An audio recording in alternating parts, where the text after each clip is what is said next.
ചെറിയ ചെറിയ തടിപ്പ് പോലെ ഉണ്ടായിരുന്നു. കാര്യമാക്കിയില്ല ഞങ്ങള്. 1 വർഷത്തിന് മുമ്പ് നോക്കിയപ്പോ ക്യാൻസർ ആണെന്ന് അറിഞ്ഞിരുന്നു. കീമോതെറാപ്പിയും റേഡിയേഷനും എടുക്കുമെന്ന് പേടിച്ചിട്ട് ഞങ്ങള് ഒരു ട്രീറ്റ്മെന്റും എടുക്കാൻ പോയില്ല.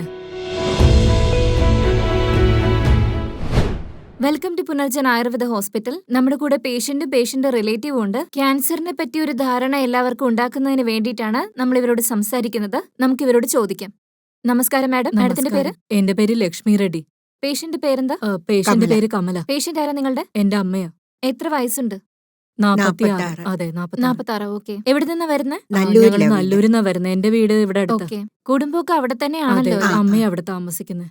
ഓക്കെ, പറഞ്ഞോളൂ. ഇവിടെ ബ്രസ്റ്റിലായിട്ട് ചെറിയൊരു തടിപ്പ് പോലെ കണ്ടിരുന്നു.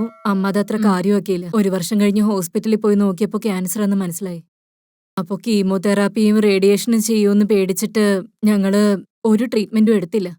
അങ്ങനെ അതവിടെ ഇരുന്ന് നല്ലോണം കട്ടിയാവാൻ തുടങ്ങി. വലിയ മുഴയായി. ഫോണിൽ നോക്കിയപ്പോഴാ ഈ ഹോസ്പിറ്റലിനെ പറ്റി മനസ്സിലായത്. അങ്ങനെ ഞങ്ങള് കൂട്ടിക്കൊണ്ടു വന്നത് അമ്മയെ.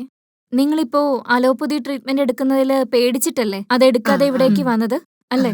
ഇത് ആയുർവേദാണെന്ന് മനസ്സിലാക്കിയിട്ടല്ലേ വന്നത്? ആയുർവേദം അറിഞ്ഞിട്ടാ വന്നത്. ഇവിടെ കീമോതെറാപ്പി റേഡിയേഷൻ സർജറി ഒന്നും ഇല്ലെന്ന് പറഞ്ഞായിരുന്നു. ഞങ്ങൾക്കും അപ്പൊ താല്പര്യമായി.